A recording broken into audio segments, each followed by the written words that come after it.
And so I decided not to do it. My dad, who was a principal in the same district for 34, well, he was a principal for 28 years at the same school, worked in that district for 34 years down in Clovis. It's like, oh, you'd be a great teacher, you should be a teacher. No, not gonna do it. Went and did another job, and then eventually said, oh, I do wanna be a teacher, and I'm so glad I made that decision.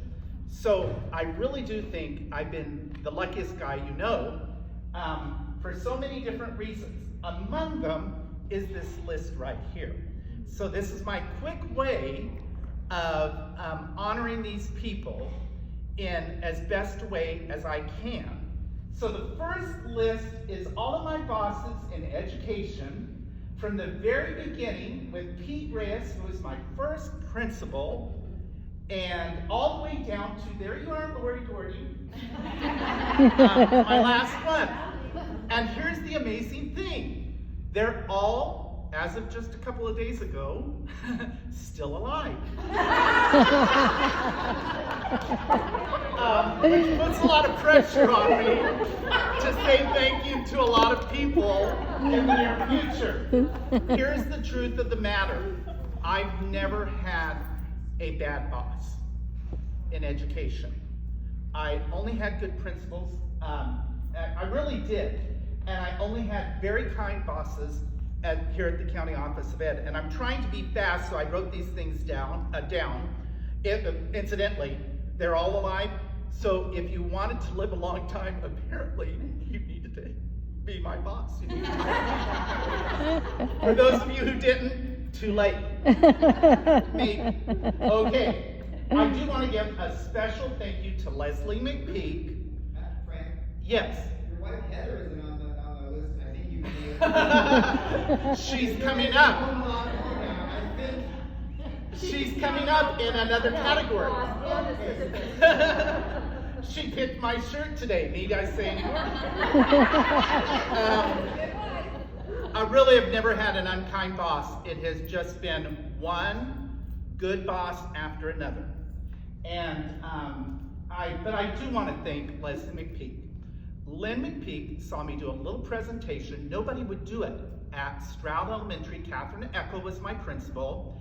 Nobody would do it. Lynn McPeak saw me do this presentation. She told her sister, you might want to see about Frank Smith, and then she asked me to come here. And I want to thank Bob Price, who was willing to do this weird little thing with Mr. Peterson called an educator on loan.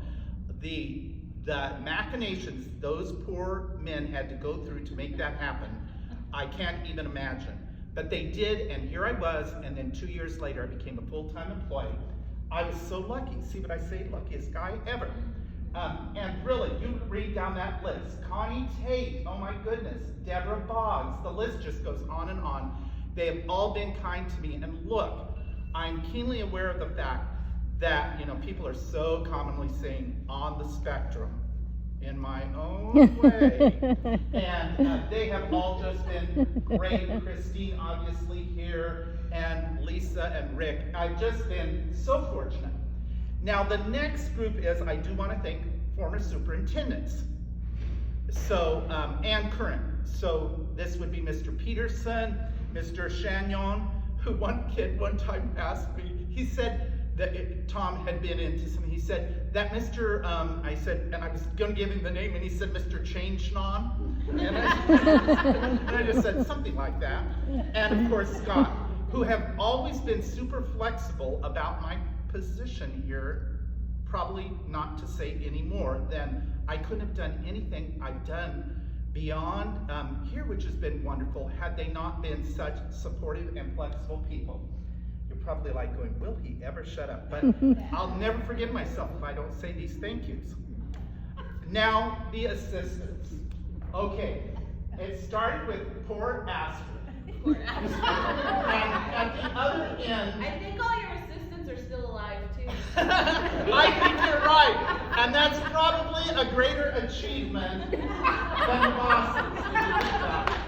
And now it goes to Claudia. Claudia should be the last one on the list, but I got kind of confused on my list. Okay, so then there's, it's just, and I added Sandy Smith and Ann Tognetti and Heather because they wrote contracts for me, and God knows that gives them a special place in heaven for MOUs. Here's the deal. Working and helping me is like, it's benign neglect, right? It must have been like swimming in Jell-O at times where they're just like going, what's expected of me? And I really at times didn't give them nearly enough assistance on how things were supposed to happen. And they were just so kind and so helpful. And I've looked back on that, and particularly Cindy Marshall and Mel Clark. I mean, I still think Mel Clark, I use Post-its every day that he bought 13 years ago. Yeah, if you know where to look, there's things from Mel that are still coming up. You put all the wheels on backwards. That's right. There's still carts with his name on them. Okay, I thank them. No, there's only a couple cards left here. All of the consultants who have worked here both in literacy and outside, I want to thank them. I am keenly aware of the fact that at times I can be, one or two people probably have thought I can be mildly opinionated. And I must be like visiting your family for holidays and the opinionated cousin or uncle shows up.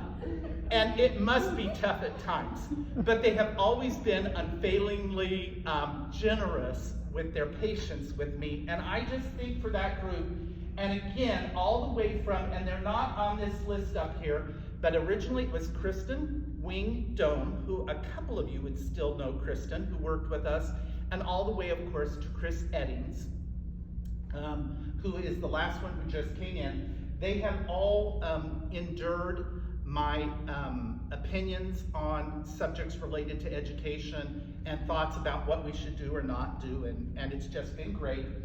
All of the districts, I've been in every district in this county, and I believe pretty close to every school, with maybe 2 or 3 exceptions. Couple in Modesto that I can't remember. I'm old enough now that there's some confusion in my mind about whether I went to that school or not. Driving by it doesn't count, apparently. And I just am so thankful that the schools were always so kind to me. Although I will say, I got a call yesterday from a teacher going, do you have any corrective reading materials, B1 for reading intervention? And I'm like, oh dear goodness. Now we've got to work on that too. So they're still calling. Okay. Then finally, I want to thank my family. Heather is here, and Haley, my son and his wife are in Texas with our new grandchild. The main reasons I'm doing this, Ethan Luke. And I'll just tell you, I have a tendency, I'm not sure I'm the most efficient worker that ever lived. I mean, Christina worked with me, she knows I have this tendency to get off into rabbit holes, and then I'll be like, I didn't do the most important job. So that would mean I would be coming back at night and working, and poor Boone, when he was the night janitor, I scared him more than once. So badly that actually one time I do think he left because of, well, you put the pieces together. I came up from the cubicle to say, don't be scared, and did exactly that. The other one actually knocked his mop bucket over, and it was really not a pretty sight. And Saturdays and stuff, because unlike many of you, I'm not that efficient. And so they really tolerated a lot, and I thank Heather in particular for supporting me. Yeah. Okay, now the last ones are my dad and mom. And of course they have passed away, can't be here. I can get it. And there are lots of teachers in my family. My dad, obviously, aunts, great aunt. I've got materials. Here's the weird thing. I have materials in my garage that could go to an antique store and be sold that I used when I started teaching a good sign it's time to retire. And I have things from my dad and things from my aunt, things from my great aunt. In my family, teaching is considered a high calling. And they would be very proud they were here today. And I just want to say, hand starts moving. To me, the reason I'm so grateful for Leslie McPeak, and I'll finish with this, is that she gave me a chance to work particularly with reading. And right now it's very popular to talk about equity, and I think that's a really good thing. And the research tells us, I think, if you look at it and interpret it well, that the number one thing you can do for equity for children is to give them a skill that helps them empower them for the rest of their lives. And I'm so grateful that somebody gave me a chance to help people figure out how to help kids, particularly the strugglers, to learn how to read. And that is exactly what, both at Empire when I worked in special ed, and here and before that when I was down in the Fresno area, I got. Once again, I'll finish with this. The luckiest guy ever. You are looking at him, and it has been a delight. And so I want to thank my dad and mom for convincing me to go back to college for another year and use up all my saving money, because I'm kind of stingy and tight-fisted, to use up all my savings to go back to college and get my credential.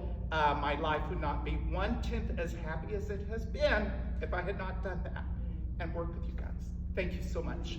Now, that is the most self-absorbed thing you have ever seen at an open house, but it had to be done.